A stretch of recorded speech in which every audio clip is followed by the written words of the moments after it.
Hello friend, मा की रसोईमध्ये आपले खूप खूप स्वागत आहे. आता हे बघा, करंज्या तळताना तेल माझं काळं झालं होतं ना, तो का किती छान झालं. व्हिनेगर आणि मीठ टाकायचं आणि तेल थोडं खाली बसू द्यायचं आणि परत त्याला चाळून घ्यायचं. छान होते तेल बरं का. आता मी ह्याच्यात व्हिनेगर टाकले, पांढरं व्हिनेगर टाकले आणि थोडं खायचं मीठ टाकलंय. ते मी एक व्हिडिओ आहे केलेला, त्याच्यामध्ये तुम्हाला येईल. आणि आता हे पांढरं व्हिनेगर आणि मीठ टाकून हे त्याला चांगलं उकळलं, कडक केलं चांगलं. आणि आता मी चाळून घ्यायला असं चाळून घ्यायचं, कापड ठेवायचं असं चाळणीमध्ये आणि चाळून घ्यायचं. तेल पांढरं शिपट होते, जास्त वापरलेलं नाही, पण त्या करंज्या फुटल्या ना म्हणून झालं. आता हे बघा, हे करंज्या तळताना तेल माझं खराब झालं होतं ना, तर त्याच्यामध्ये आता हे थोडं व्हिनेगर टाकते पांढरं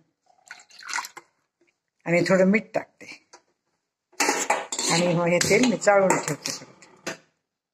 आता ह्याला ना मी गॅस लावते, थोडं मीठ टाकते ह्याच्यामध्ये, खायचं मीठ, आपलं खडे मीठ नाही, खायचं मीठ आपण जे खातो ते. आणि हे गॅस चालू करते मी आता.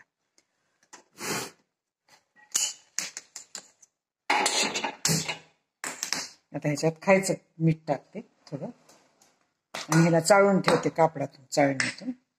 छान होतंय बरं का हे मीठ. हो का,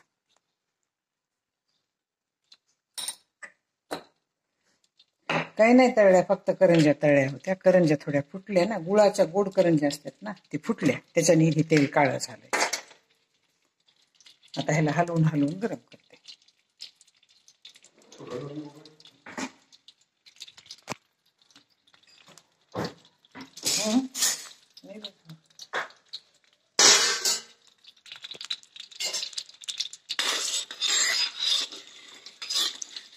चांगलं गरम झालं की हे पांढरं होतंय बरं का. उकळू द्यायचं आणि ह्याला चाळून ठेवायचं. हो का, व्हिनेगरने. हो का, किती छान व्हायला. हो का, पांढरं शिपट तेल होतं. जास्त तळल्याला सुद्धा नाही बरं का, फक्त करंज्या तळल्या त्याच्यामध्ये. एक छोटं कापड टाकायचं चाळणवर. हो का, सुरू झालं पांढरं तेल काळं झालं. हो का, काळं तेल पांढरं व्हायला सुरू झालं.